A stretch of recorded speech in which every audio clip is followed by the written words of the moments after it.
Vamos aqui dar início e término à lição 13, Assembleia de Jerusalém, que está na revista A Igreja em Jerusalém. Que hoje a gente vai terminar essa revista e semana que vem iremos vir com outra. Então, quero agradecer a todos que estão aqui comigo desde a primeira aula e desde as outras aulas, as outras revistas que eu já dei aqui. Espero que o Senhor Jesus possa estar falando a cada um de vocês e que, através de mim, eu possa estar sendo usado para falar do amor e do Evangelho de Cristo para cada um de vocês. Então, oremos para dar início à aula e terminar essa lição hoje. Pai, em nome do nosso Senhor Jesus Cristo, eu quero te apresentar a lição e apresentar a cada um que vai assistir, tanto na live como nas redes sociais, que o Senhor nos dê a tua força e o teu entendimento para poder pregar a tua palavra e o teu evangelho e falar do teu amor para o povo que ainda não te conhece e não tem intimidade contigo. Toma essa aula hoje em nome de Jesus. Amém e graças a Deus. Amém, graças a Deus. Então vamos para o tópico 3, que diz a decisão da Assembleia de Jerusalém. 1.1 vai dizer: o Espírito na Assembleia. É digno de nota o papel atribuído ao Espírito Santo na tomada de decisão da Igreja. Apareceu bem ao Espírito Santo e a nós, Atos 15, 28, o Espírito Santo não era apenas visto como uma doutrina na Igreja, mas como uma pessoa com participação ativa nela. Esse texto faz um paralelo com Atos 5,32, onde também se destaca a participação ativa do Espírito Santo na vida da igreja. E nós somos testemunha acerca desta palavra. Nós e o Espírito Santo, que Deus deu àquele que lhe obedece. No Atos, versículo 32. Então, o diferente do que muitas pessoas acham, o Espírito Santo é a terceira pessoa da Trindade. Sempre eu vou falar com vocês, vou dar início e falar. O Espírito Santo está com Deus desde a criação do mundo. Espírito Santo, Deus Pai, Deus Filho e Deus Espírito Santo. Quando Deus Pai fala, façamos o homem a nossa imagem e semelhança, nós vamos ver ali que ali existe mais alguém. Porque Deus está falando num plural. Então, façamos. O que é? Que faça o homem a imagem e semelhança de Deus. A imagem de Pai, Filho e do Espírito Santo. Quando Jesus vai embora, Jesus fala assim, estou indo, mas estou deixando para vocês o Consolador, aquele que vai dar continuidade da minha obra junto com vocês. Então, o Espírito Santo, ele nada mais é que a terceira pessoa da Santíssima Trindade e uma das pessoas mais importantes. A mais importante, não é umas, é a mais importante, junto com o Pai e o Filho, na nossa obra, na nossa caminhada. Porque quando nós tomamos qualquer decisão sem a permissão do Espírito Santo, nós quebramos, como diz aí, a cara. Nós nos damos mal. Lembra, quando toda vez que o povo de Deus tomou uma decisão sem antes consultar a Deus ou sem ser na vontade de Deus, algo deu errado. Lembra de Abraão com Agar? Abraão, Deus falou para ele, lhe darei um filho que vai ter uma grande descendência. Abraão achou junto com a sua esposa, Sara, que era com Agar. E aí nasceu Ismael. E nasceu a briga entre os irmãos quando nasceu Isaac. A família brigou, a família se separou. Então, olha só o que acontece quando nós queremos ajudar a Deus. Queremos dar aquela forcinha. Queremos fazer as coisas sem Deus ter mandado a gente fazer. Nós temos que entender que a obra não é nossa, a obra é de Deus. A obra, ela vem do Senhor. Então, quando nós fazemos a obra, fazemos alguma coisa, é porque Deus tem que nos mandar e nos orientar. Porque se nós fizermos sem orientação hoje do Espírito Santo, não vai dar certo. Então, quando começou a surgir aquela briga, se os gentios poderiam ser salvos ou não. Para ser salvo, eles tinham que cumprir o ritual da lei de Moisés. Aí o Espírito Santo entra em cena e falou: acabou, rasgou o véu. Lembra de Cornélio? O centurião recebeu o meu batismo, recebeu o batismo com o Espírito Santo. Eu batizo quem está à disposição para receber o meu batismo. É isso, o Espírito Santo vai ajudar na caminhada aquele que está apto a recebê-lo.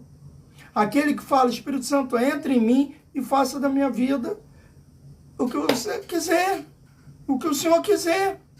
Porque é isso que o Espírito Santo faz. Ele é uma pessoa, mas ele só vai entrar na nossa vida, só vai nos guiar no caminho se nós permitirmos. A orientação do Espírito Santo na Assembleia.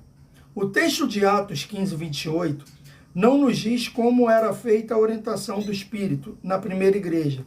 Contudo, a observação feita por Lucas de que Judas e Silas eram profetas, Atos 15, 32, e que eles fizeram parte da comissão que levou a carta com a decisão tomada pela Assembleia, indica que o Espírito Santo se manifestava na igreja por meio de seus dons. Isso explica porque as coisas funcionavam na primeira igreja. Esse era o padrão da igreja primitiva e deve ser também o padrão da igreja de hoje. Como que o Espírito Santo se manifesta na nossa vida? Através de seus dons. Como ele se manifesta na igreja? Através de seus dons. Não é o dom do homem. O dom não é nosso. O dom é de Deus. O dom, então, quem nos dá o dom é o Espírito Santo. O Espírito Santo nos empresta o dom dele e nós fazemos. Temos que fazer bom uso do dom que ele nos dá. Porque é através dos dons que o Espírito Santo nos concede que a igreja vai andar. Porque não é de qualquer maneira. É o que eu estou falando. Se hoje eu estou aqui numa igreja, hoje eu caminho na igreja chamada Assembleia de Deus El Shaddai. Se hoje eu estou ali, é porque o Espírito Santo me conduziu a estar ali. Eu já participei de outra igreja, já fui de outra igreja. E só saí daquela igreja quando o Espírito Santo me conduziu para onde eu estou hoje. Se um dia eu tiver que sair dessa igreja, eu não vou porque eu me irritei, me chateei com alguém. Eu tenho que ir porque o Espírito Santo me conduziu para ir para outro lugar. É dessa forma que tem que ser. Se eu abro uma turma na escola bíblica, é porque o Espírito Santo me conduziu a isso. Porque a escola bíblica tem que ter na igreja. Infelizmente, muitas igrejas hoje não estão tendo escola bíblica. Porque estão preferindo somente o pular, o gritar, o falar em línguas. Não estou reclamando de quem faz, não. Mas, gente, não é só pregação. Tem que ter estudo. A partir do momento que a igreja perde o estudo, que era o que os discípulos faziam, por isso que eles escolhem alguns para ser diácono, porque Pedro fala, o apóstolo fala, não é prudente a gente sair, largar o estudo da palavra, o ensinamento e servir a mesa. Então tem que ter esse estudo. Toda vez que a gente foge do estudo, o que acontece? A gente acaba se perdendo. Por quê? Porque a palavra diz, se a gente não conhecer a palavra, a gente vai se perder. Por que o povo, quando lemos o livro de Juízes, vão ver sempre o povo sendo oprimido por alguém? Por que ele está sendo oprimido por alguém? Porque eles esqueciam de Deus. Por que eles esqueciam de Deus? Porque não tinha quem ensinasse. Então, quando você não tem como ensinar, não tem quem ensine, o que vai acontecer? As pessoas não vão lembrar. E aí acontece o que aconteceu, o que tem acontecido. Amém? O parecer final da Assembleia. Depois do intenso debate, o parecer da Assembleia foi de que os gentios deveriam se abster das coisas sacrificadas aos ídolos, do sangue da carne sufocada e da fornicação. Fica óbvio que a igreja procurou resolver a questão mantendo-se rigorosamente fiel à doutrina da salvação, pela graça, isto é, sem os elementos do legalismo judaico.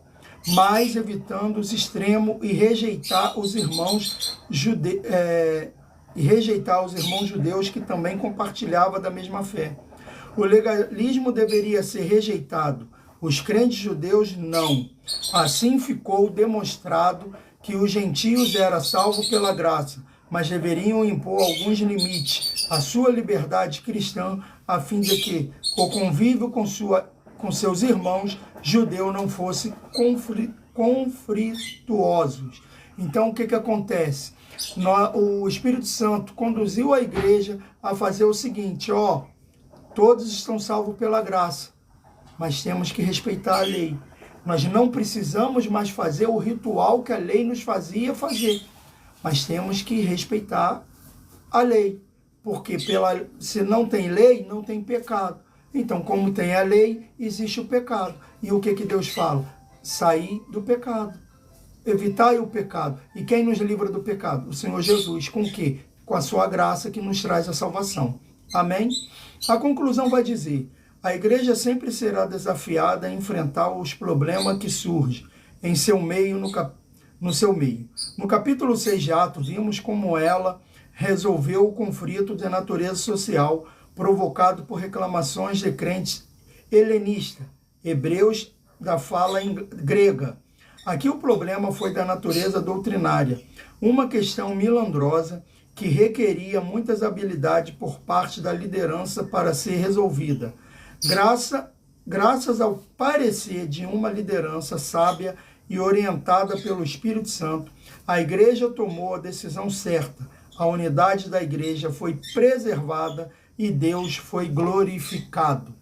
Espero que todos tenham adorado essa aula, adorado a lição. Semana que vem estarei vindo com outra revista. Não sei ainda, vou dar uma olhada ali na minha estante. E que o Senhor Jesus venha abençoar a vida de cada um de vocês. E que a gente venha sempre lembrar que nós temos uma promessa que Deus fez a Abraão, mas ela veio para nós.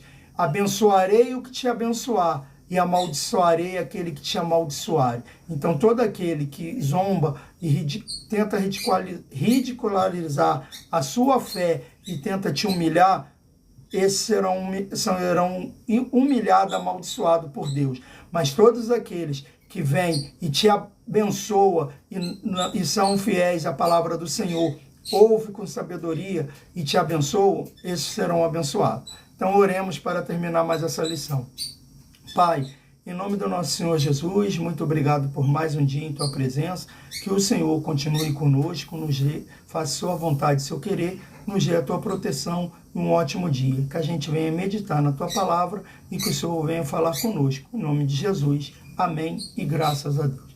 Amém, graças a Deus. Que o Espírito Santo venha entrar em seu coração e trazer a resposta e o conforto